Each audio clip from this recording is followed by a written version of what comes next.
Donc le traditionnel pour-contre pour terminer l'émission. J'ai commencé avec vous, monsieur Bondon. Même si pour la première, on a compris la réponse. La retraite à 64 ans. Oui. La réintégration des soignants non vaccinés. Alors je dirais oui, puisqu'il est prouvé que même ceux qui sont vaccinés peuvent avoir le Covid. Donc vu l'état de l'hôpital, c'est oui. La baisse de la durée d'indemnisation du chômage en cas de taux de chômage faible. Oui. La fin de la libre installation des médecins et leur affectation prioritaire dans les déserts médicaux. Non. Le rétablissement de l'ISF. Non. Le subventionnement public des bassines. Pourquoi pas? Éolienne, photovoltaïque ou nucléaire. Ah, nucléaire. Le titre de séjour pour les métiers en tension. Pourquoi pas?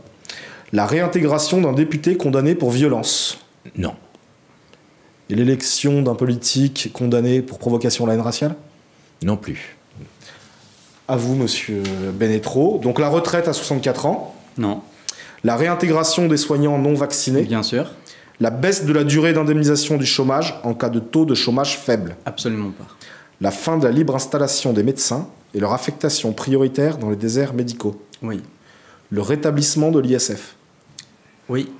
Le subventionnement... Permettez-moi sur ce point-là Allez-y. de dire que nous souhaitons le rétablissement de l'ISF, mais nous souhaitons dans le mode de calcul sortir la résidence principale et les actifs professionnels de l'ISF que nous pourrons connaître, que nous avons pu connaître par le passé. Du coup, pour Bernard Arnault, on pourrait sortir toutes ces actions LVMH ? Évidemment, il ne faut pas aller dans les extrêmes, là.